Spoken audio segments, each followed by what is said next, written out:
Good morning, good afternoon, good evening. This is Joe Nicasio, business mentor.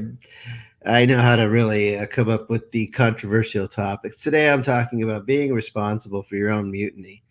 Look, if you're a great leader, you're not going to experience mutiny.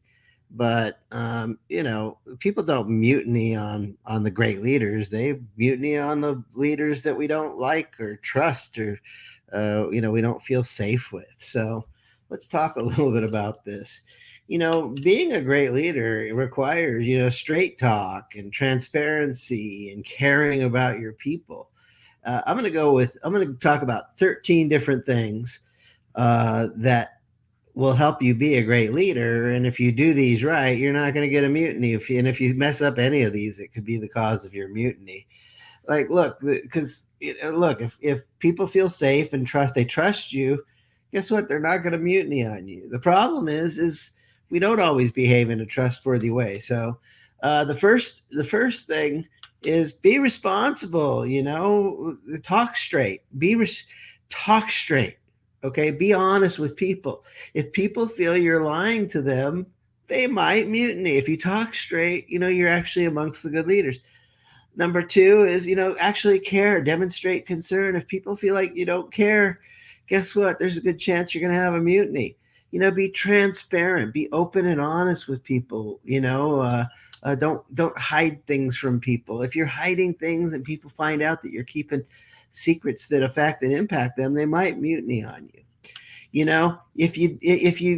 Good leaders, they right their wrongs. If you mess up, you fess up.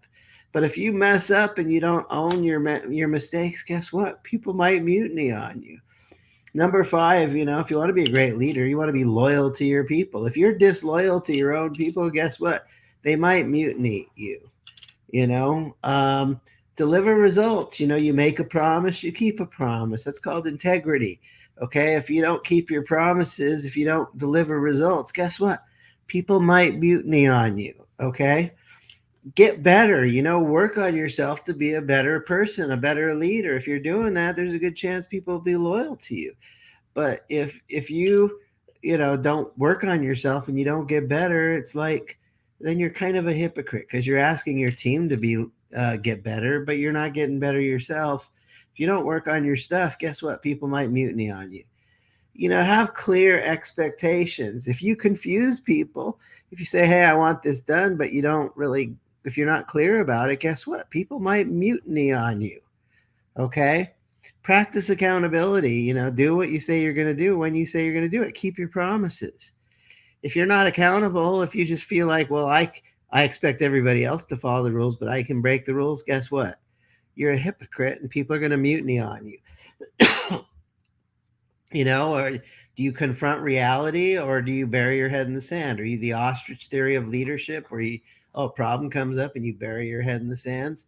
Guess what? No, but we don't trust the leader that avoids, confronting the truth about reality and fixing things. If you're avoiding fixing problems, guess what? You're going to probably be responsible for your own mutiny. Keep your commitments. Do what you say you're going to do when you say you're going to do it. If you make promises to people, keep them. If you start having a track record of, making promises and making commitments and not keeping your commitments, guess what? There's a good chance that people are going to mutiny on you. Listen first. Listen to people before you try and demonstrate some list. If you're just barreling down your agenda without listening and listening to the people, when you're in leadership, you have a responsibility to listen to your people. The souls of God, the souls of man are in your hands. And if you don't listen to people and care about them, guess what? You might end up having a mutiny on your hands. And extend trust to people. If you're paranoid, and you're going to put that paranoia on people, nobody really wants to feel that paranoia from you because it makes them feel a little bit paranoid. And so, guess what? There's a good chance that people are going to mutiny. Look, if you want to avoid the mutiny, you're going to have to step up and be a great leader. Um, I just gave you like 13 things that'll help you become a better leader if you do them right. But if you break those things, if you show up as a crappy leader, guess what? it's entirely possible people are going to mutiny on you. I know these things are true because we've seen it. I've seen it in my life that when I'm a good leader, people follow me, and if I'm a bad leader, people like scurry away and they disappear on you. So I want to just challenge you to become a better leader. And if you want some help with this stuff, reach out. This is Joe Nicasio, your business mentor. You're responsible for your own mutiny. If you don't want to be mutinied, you're going to need to become a better leader. Leadership is not automatic. It's not easy. It's a challenge. And so in order for things to get better, I have to get better. And in order for things to get better for you, you have to get better. And so if you do things right, you'll have a solid team you can build an organization that lasts many decades. If you do it wrong, you're going to be lucky if you have anybody there by your side to help you, because if you don't take care of being a good leader, they're going to mutiny your ass. This is Joe Nicasio, your business mentor. God bless you. Have an amazing